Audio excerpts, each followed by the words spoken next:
All right, thank you. When Jeremy asked me to come and do this and get a panel discussion, I was very pleased to be able to get three panelists that represent the oil and gas industry. These guys are all industry leaders. They're not only some of the largest oil producers in Kansas, but they're also leaders in the industry, both here in Kansas at the community and local levels, as well as the national level. And I'm very honored and privileged to be able to be a moderator of a panel like this. So, and I've got the guys. We have Nick Powell that is out of Iola, Kansas. His operations are out of Iola. He lives around the Kansas City area, represents Eastern Kansas production. And then of course we have Dave Murphy and Adam Barron, both from here in Wichita, but have production in Central and Western Kansas, so that we get a perspective throughout the entire industry. So what I'd like to do now is I'm just going to let them, each of them, begin by just making some comments about their companies and some of the challenges and opportunities they see. So, Adam, you want to go first? Good morning, everyone, and thank you very much for the opportunity, Wichita State, for the oil industry to come and talk to you about our business. We really appreciate that. I don't think we've been at this conference before, and it's an impressive group, and Wichita State is doing a fine job, so we appreciate that.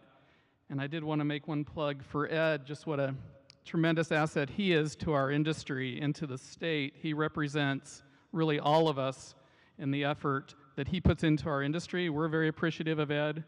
Without Ed, we would have a lot more work on our hands. And this morning too, because you basically said everything I was going to say anyway, Ed, so you stole my thunder there. But my name is Adam Barron, and I grew up in Wichita, like Ed said. I was born here. I'm a fourth generation in the oil industry. My great-grandfather started us in the industry in West Virginia back in the early 1900s when oil was discovered in this country. My father moved to Wichita in the early 1950s and helped to grow our company. And I started back in 1991, so I've been around, myself. Although the day I was born, I think my father knew I was going to go into the oil industry. It was in my blood, from the beginning, but I've been in the industry for about 27 years. And like Ed said, it's true, we're dealing with very small oil wells. We have a lot of wells that produce 2, 3, 4 barrels a day. So the J.R. Ewing story, just get that out of your head. That's not who we are at all. We're small businesses trying to do our best with the assets that we have. And I'll just get into just a little bit of just a review of what Ed said, because I know we're going to get into our challenges in a minute, so I'm going to stop talking in a minute so Dave and Nick can talk. Ed, just on an overview, he said a lot of the important things that you need to remember. Energy is important to our country, 1.5 million jobs and growing. It's important to our country. It's a strategic asset to us, and we've seen that. Like he said, oil production has doubled. Now we're the largest producer of oil in the world, and no one would have ever imagined that 6, 7, 8 years ago. It's a tremendous change in just the culture and the strength of our country from that. Not that we had a lot to do with it. It was a lot of the horizontal wells, but we're proud of that as an industry. Unfortunately, a lot of that happened in Oklahoma, Texas, and in North Dakota, not so much down here in Kansas. But we've done our part, and we do the best we can. And then one other point that I just wanted to reiterate that Ed said, and that is, today, power consumption around the world, 85% of it is comprised of fossil fuels. We talk a lot about renewables and those kinds of things, which is all of the above. We all believe in, all of the above. It's important for the world that we have as many energy resources as possible. In fact, Dave and I don't know about you, Nick, but we're in the ethanol industry as well, so we understand that it's important to grow our energy base. But when you look out even 20, 30, 40 years, the projections are still 80, 85% of the world's consumption is going to be comprised of fossil fuels. So we can't just overlook the importance that the energy industry has, on the economy of the United States and the world. So I'll stop there. Again, thank you for this opportunity, and look forward to some more comments in a minute. Thanks, Adam. Good morning. It's sure fun to be here with a lot of friends I see out in the audience. First thing, I'm appreciate what Ed's done and what the WSU's doing here. But more importantly, I'm very, very blessed to be in this industry. It does so much good for so many people. People don't understand that, but it really does. The people in the industry are just wonderful. They're hardworking, wonderful people. It's just a pleasure to be around.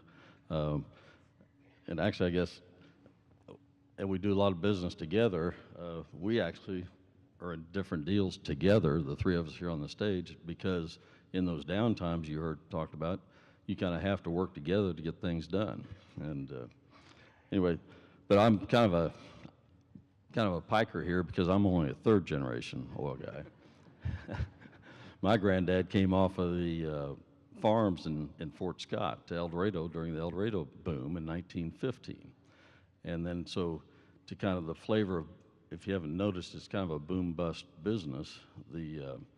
So by 1926, there's a bust, and my grandfather got a rig for wages, and that was the beginning of Murphy Drilling Company.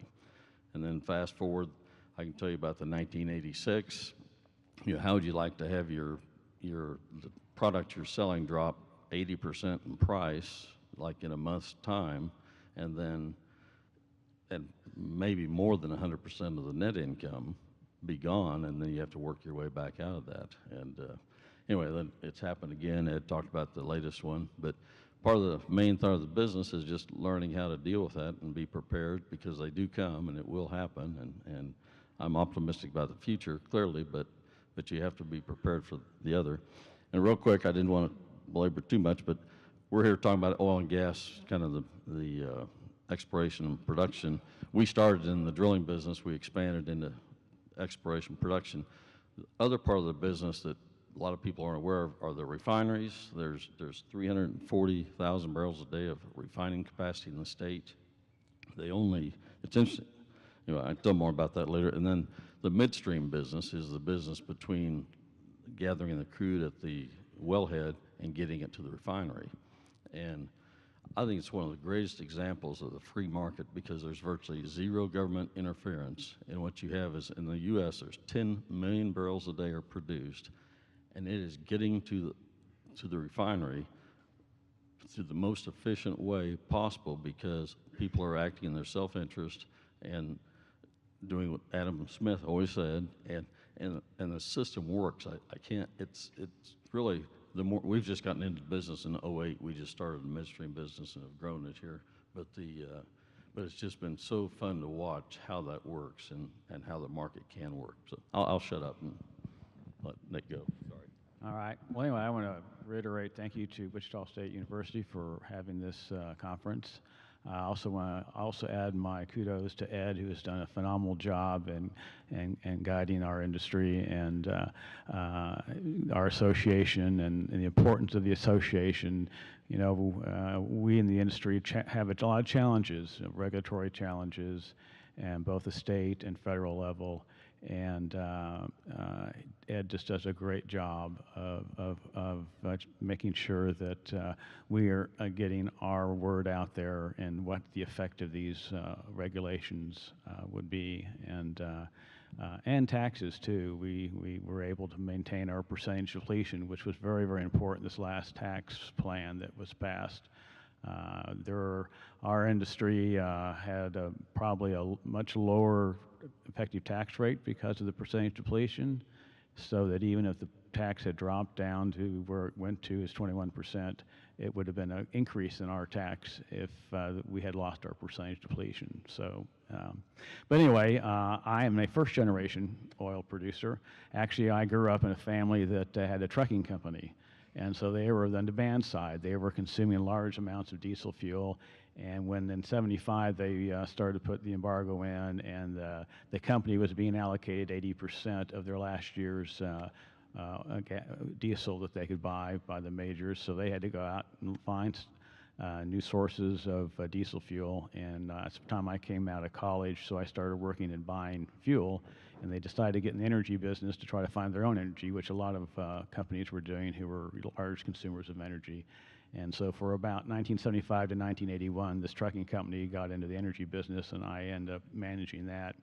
And then they got the deregulation of trucking came along and changed all their rules, and so they decided that there was plenty of diesel fuel at that time. They were getting out of the energy business.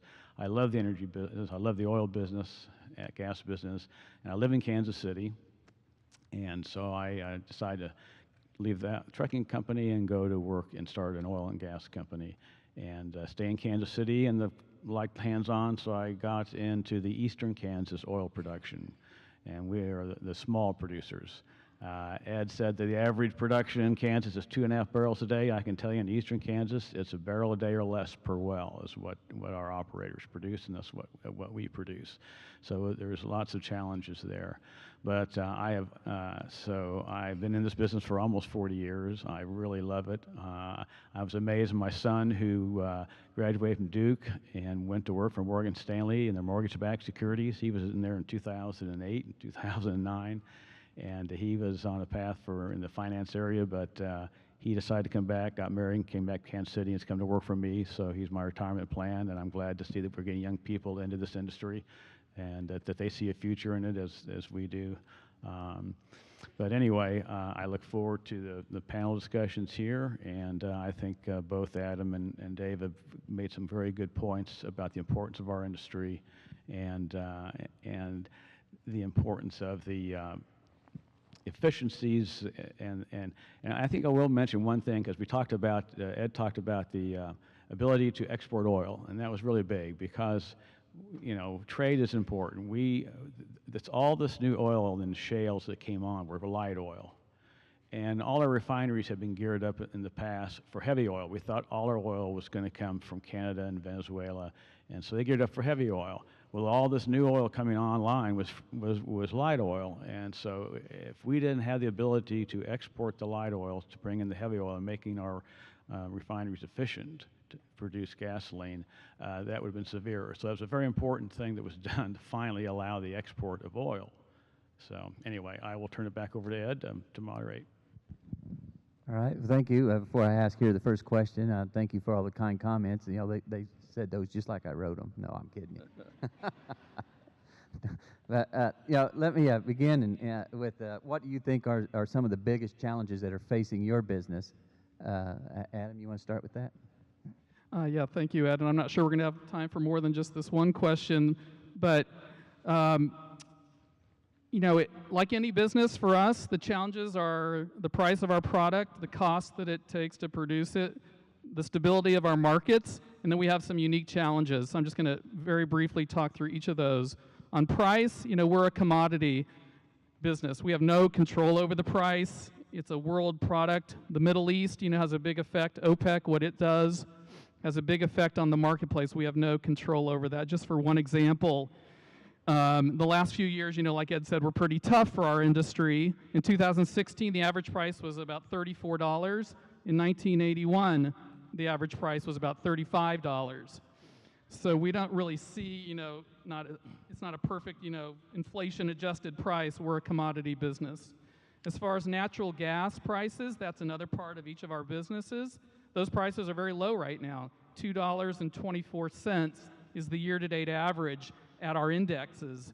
That's a very low price. That's why you haven't seen wells drilled in Kansas for natural gas in years. All the drilling has been, if there has been any, it's been for oil. You know, as far as costs go, we are low, you know, margin businesses, 2, 3, 4 barrels a day. You've got to really control your costs. Of course, the price does make a difference, but costs make an equally important difference. Wages continue to climb, so that affects our business. Equipment, that affects our business. Just one thing, Ed, you know, tariffs have not affected our business yet in terms of the tubular prices. That's one thing I wanted to mention. People have expected that to occur, but it hasn't really occurred yet. Our vendors, they deal with some of the same problems that we do in terms of employment and wages and everything, so their costs have gone up. You know, the largest expense, and I would like to take just 1 minute to discuss this, our largest expense is electricity. It's a significant part of our operations. And it's also kind of, as our production goes down, what we've seen is the electric prices have increased. And Kansas is sort of at a disadvantage. We're the highest cost electricity in this region. In fact, of the 27 utilities that we track across 7 states where we operate, the Kansas utilities that we buy power from are 7 of our top, they're our top 7, 9 of our top 10, and 14 of our top 16 utilities. And it's not just the income, the less income that results in, but it also results in a premature abandonment of wells in our state that if they were located in other states, we'd be producing 10, 15, 20 years longer. So that is an issue in our state that I don't think we have addressed well up to this point. When it comes to markets, like Dave said, we are lucky. We have refineries in Kansas. That CHS refinery in McPherson, which takes a lot of the oil that's produced in the state. Without it, it would be a very different situation for us. For example, we have production up in Wyoming, and competing with the oil coming out of the Bakken, it's a very different story. We're getting big deductions from our oil price, so we're very grateful for our markets. And then, just as far as other issues, yeah, employment, that is a serious issue for us. It's so hard to find people to work. If anybody out there is a petroleum engineer or a geologist or a landman, or you've got a pair of jeans, come up and see me after the show. Another factor for our business which is different, which Nick talked about, as soon as we start producing oil, we're going out of business. Our oil depletes. So you got to keep replacing your oil, and that's sort of a different dynamic than you're used to. So we're always worried about, are we going to find more oil to keep our businesses going? Yeah, regulations have gotten better in the last few years. You got a picture of the prairie chicken up there. That was an issue that was just unbelievable that we were addressing, that we couldn't drill because of the lesser prairie chicken mating habits out in western Kansas that we had nothing to do with. It all had to do with the drought conditions that the agricultural industry encountered in those years. More money is coming into our business, and so it is harder to compete. We'd like to make more acquisitions like Ed referenced, but it is more difficult as a lot of money is being raised out there in private equity. And then I'll stop after this point. You know, public perception is an issue that we learn to deal with. We're always the bad guys. Some of you guys are bad guys too, I'm sure, because you're in industry, but we're a particularly bad guy. And so that we've learned that goes with the territory. So, you know, we're not worried about, this doesn't keep me up at night, worried about us running out of oil. Everybody's worried that we're going to run out of oil. I'm not worried about that. Global warming, we can argue whether it's happening or not. You know, we're seeing reductions in global emissions in this country because of the more efficient operations of our fossil fuel industries. I'm not worried prices are going to go out of control. This $150, you know, maybe it'll happen, but we're a supply-demand industry. When prices go up, people stop consuming and the price comes down. So I'm not worried. And if this makes you feel any better, a gallon of oil costs $1.33. A gallon of water costs about $1.33. So we cost about the same as water. A gallon of milk costs $3. A gallon of Coke, $4.44. So Coke is much more valuable than oil. And just so you can rest easy tonight, what I recommend is go home and drink a $15 bottle of wine, which is $175 a gallon. So it's much more important that you have your wine than you have your oil. Thank you. Good job, Adam. I wish you had a little more passion about this, but I'm gonna just hone back in on what I call the great crew change in our business. We talk about the boom bust. When I was in college, when I started college, oil price was $2. When I left, it was like 10 or 15, and they were the ones hiring, and the Arab embargo had happened, but somebody had said, why would you possibly go into the oil patch? It's going to run out in 20 years. Well, we were producing 10 million barrels a day nationwide at the time, and just a few months ago, we just surpassed that again. I think Ed said that. So we are producing as much oil today as we were in 1970 when we were going to run out in 20 years. But anyway, so what happened was people wouldn't go into the business, so these kids weren't going into school for our trades. And so what happened was you had a bunch, when I went into the business, there were a bunch of old guys and no young guys. And I hate to say it's kind of happened again. And we're the old guys now, and fortunately we're blessed, we're getting some young guys in, but we need more. And I've kind of a similar type of retirement plan going. And That's my retirement plan too, Dave. oh, that's a good one. But and the one thing, this is totally off subject, but I just want to get these kids in. And this industry is full of technology. People don't understand how much knowledge and technology is used. On the surface, it seems like it's nothing. But anyway, as kids get exposed, I think they're going to be very interested. And I like to put in a plug for independence. George Mitchell, everybody hears about the shale place. George Mitchell was a small independent down in Texas who was trying to figure out a way to do it better. Okay, horizontal drilling has been around for years. Fracking has been around from the 50s.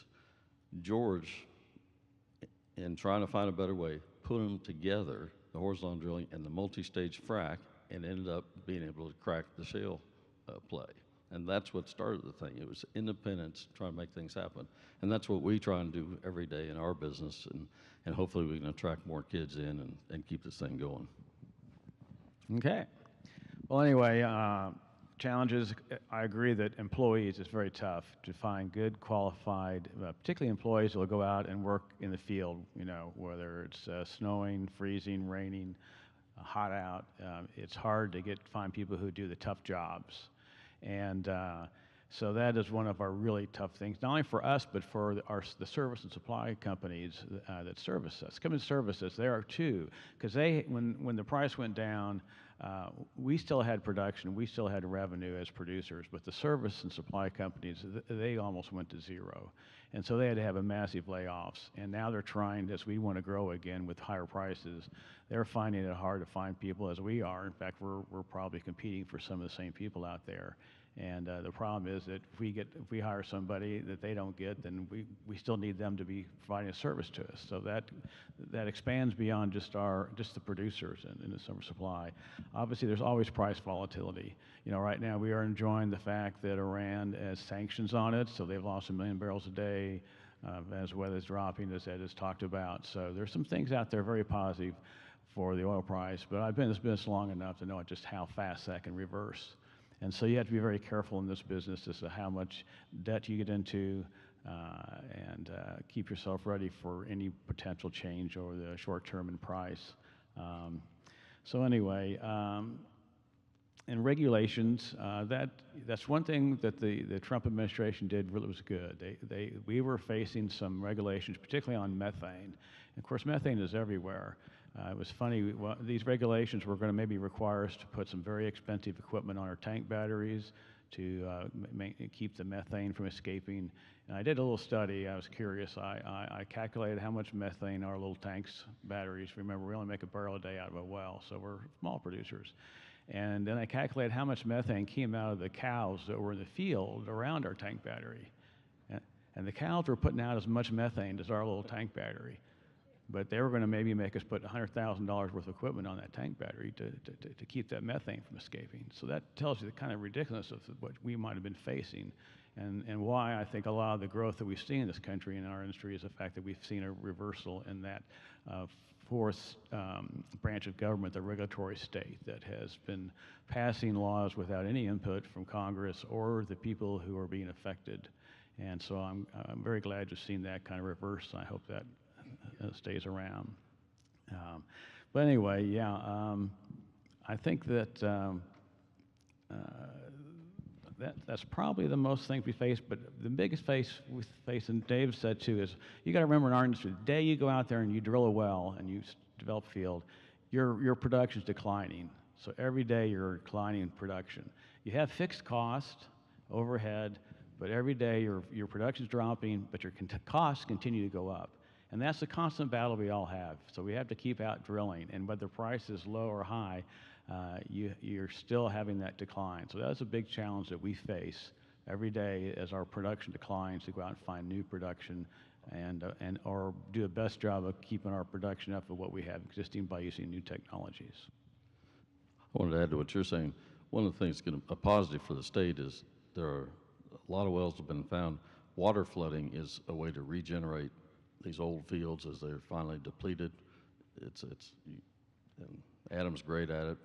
We've got a lot to put in, but that's going to be one thing that's going to help stabilize the production in the state of Kansas, is by water flooding some of these fields that have been discovered in the last 20, 30 years, they've depleted their primary production, so you'll re-energize them with water. And anyway, you can regenerate almost as much production as when you started.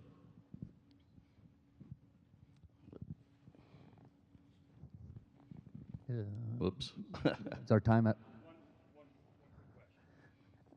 Well, I know Adam had mentioned that the tariffs, he hasn't seen the effect on his business. I was going to ask the other two if they've seen any effects of steel tariffs.